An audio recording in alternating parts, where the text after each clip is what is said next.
Welcome back to the Cigar Box Guitar Builder. And this, I don't know what we're going to call this. I think we're going to call this Hee Haw or something like that. Some of you might remember a video that Shane Speal did a couple of years ago on 3 different guitar builds. One guitar was like a white electric guitar. The other guitar was something else. I can't remember now off the top of my head. But the third one really piqued my interest, and it was like a little lap steel dulcimer for kids. And it sounded really funky, and so I'm actually going to make one. So if we have a little look down here, I'm using 2 pieces of marine grade plywood, so it's the fairly thick stuff, the centimetre thick stuff. 2, I'm going to be sandwiching one on top of the other. This is totally experimentation time stuff. You know, it's just like I'm probably not even using glue to put this thing together at the moment. It's literally I don't know. I've run out of glue. This is how desperate things are at the moment. So I'm going to bolt this thing together, probably just using these big nasty bolts. So we'll see what happens. This is just to experiment and have some fun. So the first thing is the bottom piece is actually going to have the sound hole in it. So there's going to be a sound hole. The next piece is this bit. You know, so I've done some very rudimentary measuring. That's going to be the headstock. I'm going to cut these 2 sections out here with just the old jigsaw. And then this bit's going to get bolted on top of this bit. And oh, you see, noticing I've been having some fun doing some canjos and stuff like that. Just I'm loving it. So I'll do a video on that in a bit. And then I've got this piece of very old pine cabinetry. You see, it's still, look at that, it's still got like the old paper lining on it. It's old, very old. Anyway, that's going to go on top here. I'm going to cut those end bits off. We're going to put a nut, timber nut. And the strings will go behind here. They'll go straight through with rivets. And I don't know, we'll put some sort of bridge there as well. So I don't even know what scale length it's going to be. I'm just going to basically probably just play it by ear. I'll use the StewMac calculator to put some frets into this so I can strum it here and play it here. So whether or not I don't know what I'm going to do, really. I'm just totally experimenting with the whole concept of it. Yeah, and the whole idea of doing this is because I'm going to get back to doing markets and festivals and things this year, and it's nice to have something different. So it's great to have, you know, the cigar box guitars and all that sort of stuff, and, you know, all of that sort of malarkey. But gee whiz, it's fun to have some weird ass things like this as well. So this is total experimentation time. All right, cool. I'll let you know how it all pans out. So here we are. You're getting there. So you can see from the back side, that section's been kind of carved out to act as a bit of a resonating chamber. It's all bolted down the side. I actually haven't used any glue. I've even bolted the fretboard down to the body, and I'm about to put some machine heads in. Just got some of these nice CB Giddy machine heads. We're going to put some rivets just in the back here to give a little bit of just so that the strings don't rip through the plywood. Man, I don't even know if this thing's gonna flip and hold. I have no idea. So I keep all my offcuts in there for nuts and, you know, for bridges and things like that. Keep them on the side. I try not to throw anything out if I can. It's a slide I'm going to use, a copper slide I make, and you know, that's basically it. Get my pliers here. I'm just going to show you how I do the rivets.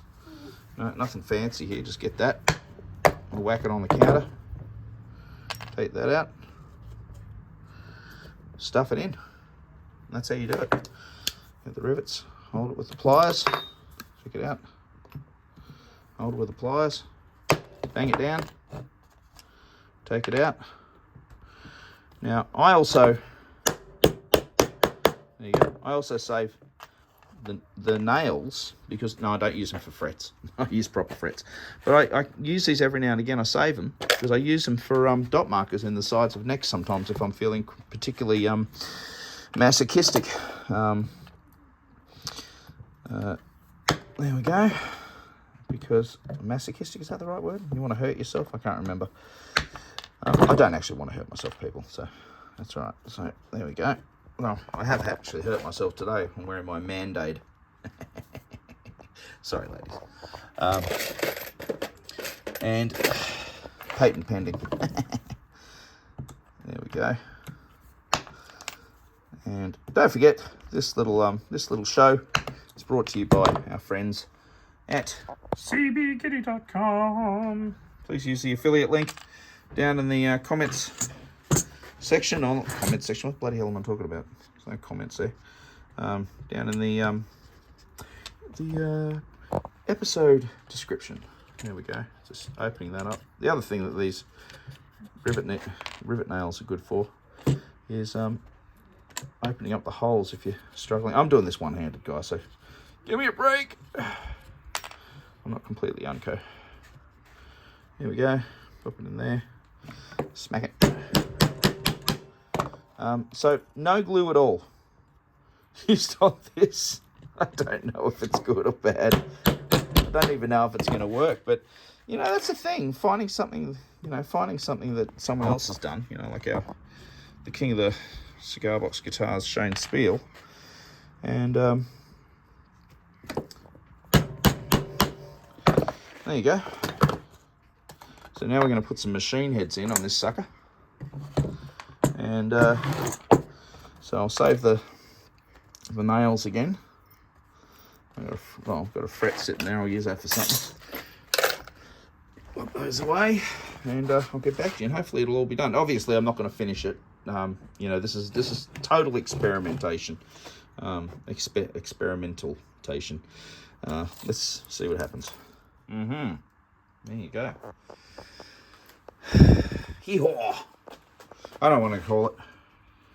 I'm Australian. I'm not American. I don't know what the bloody hell I'm going to call this. It's a bit of a lap steel kind of thing, isn't it? I don't know. I don't know whether the plywood's going to hold the string tension on the headstock if I tune it up to G. I'm going to use... Well, what am I going to use? I'm going to use my killer strings. I'm probably... I might use the lighter set, I think. I'm going to use the light set. I'm going to use the Steve Harvey killer strings. I'm going to use the 362616 because I want it to have a light feel. I don't want it to have a big, deep, boomy kind of feel. So I'll string it up and then we'll give it a swang and see what happens. And I think, actually, this would be really cool, actually, with a little piezo pickup in it. I could probably put just in the back here on the side. I could probably just down here we could run a cable piezo, run a little cable from there to an output jack, just here, and I reckon that'd actually go quite well. But look, let's string it up and see if it bloody works. I'm quite excited about this. It's rather cool. I've done it, like, obviously with the second nut down here on the bridge that's acting as a bridge. I've done it a bit higher and a little lower here. So look, let's see what happens. And I must admit, this fret's a little wonky. Just a touch, but by my eye, it is anyway. Okie dokie. It's done. Tune to E.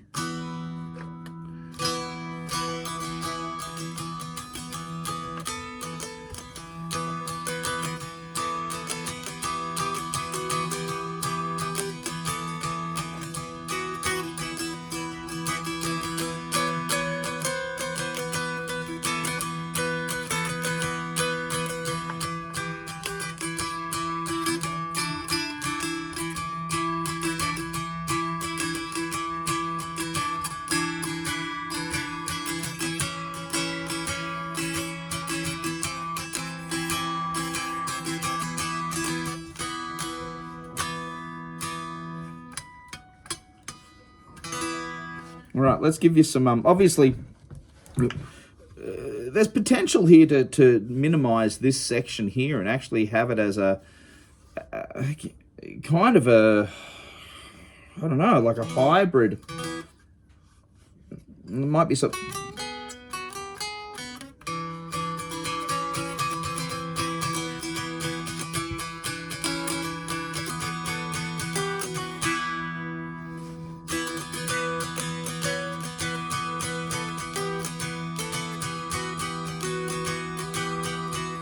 Now, obviously, haven't done dulcimer frets or anything like that. I've basically done 12, 13, 15 frets. It's simply chromatic fretting, which is standard fretting. I've tuned it to open E, which is EBE. The only glue I've actually used on this is super glue to hold the bridge nut in place, or bridge saddle here. It looks like a nut, but the bridge saddle.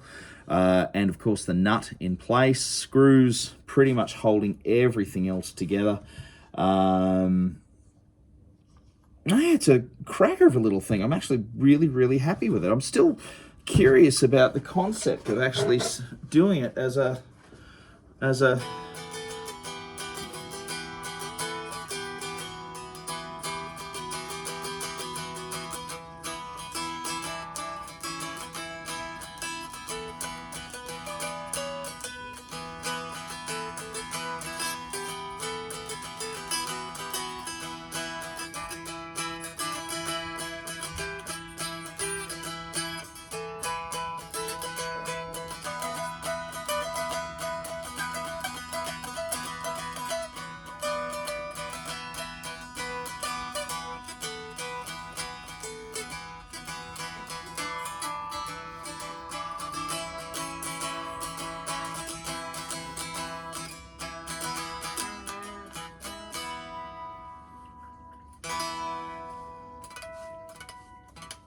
it's remarkably percussive.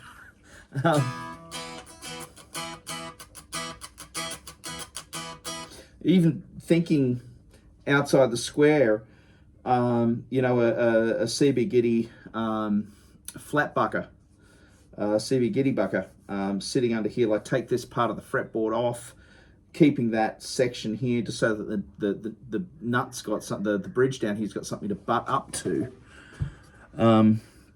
It's just all part of experimenting. So that's harmonies are just.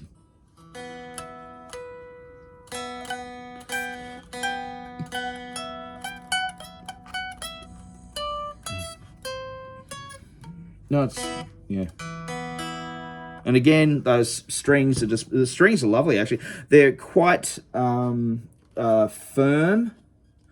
On a short scale, I've actually tuned this to E.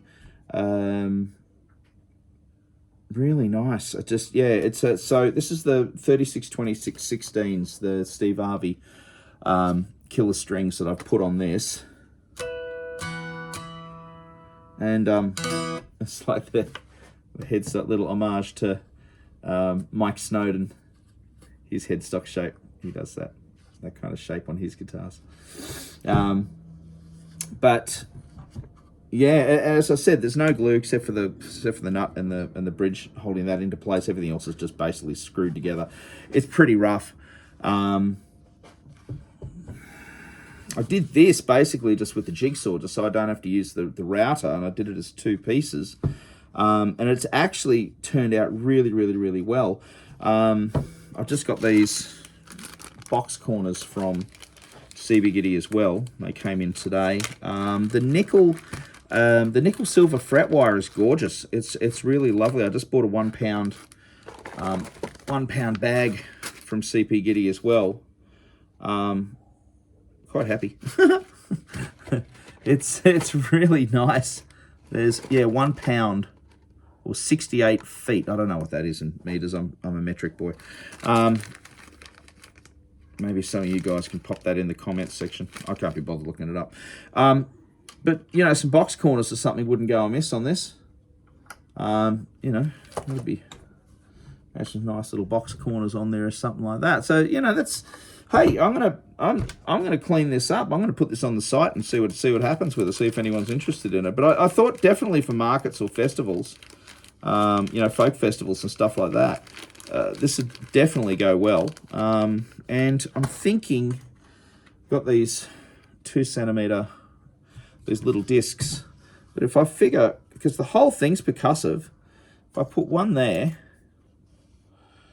on the neck, and I put one here down near the bridge, or even just down here. It's ideally it's probably best to put them here like that, near or as close to the bridge as possible. Actually, probably is just there under the bridge, and then countersink another section here with with one of these Forstner bit just in there, one layer worth or up to the top. And then,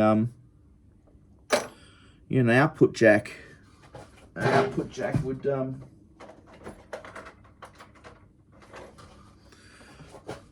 output jack. Basically, you just go down to two levels of what's left on the ply, and it would just, the tip would just stick out the back. The other option, of course, is just to simply to put use one of those Fender style output jacks, flip it upside down, stick it on the bottom with the jack facing down this way. That'd work a treat as well. That wouldn't have a problem. But it might be nice to either put these in parallel, super glue them there, and that way you can play it through an amplifier as well if need be. But it's definitely got that nice jangly, ringy kind of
That's great. All right.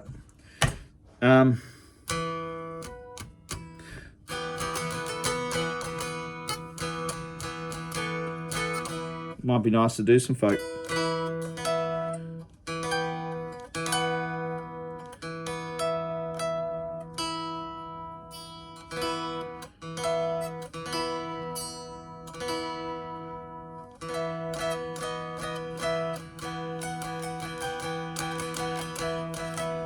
There's no reason you can't take the frets up even higher if you want. I just figured 15 frets is more than high enough for a little beastie like this.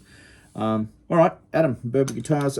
Check out the affiliate link for CB Giddy down in the product down in the episode description. Yeah, man, it's Adam Harrison for Burwood Guitars. If you want to see what I'm doing, go to birdwoodguitars.com. And otherwise, go and have yourselves a great day. Go and experiment. This is fun. It's a nice experiment. Oh, here we go. Just really super quick. I'll do something else with this one, but this is atypical kind of diddly bow. Nasty has, doesn't it? Wow, I'm just so impressed with this.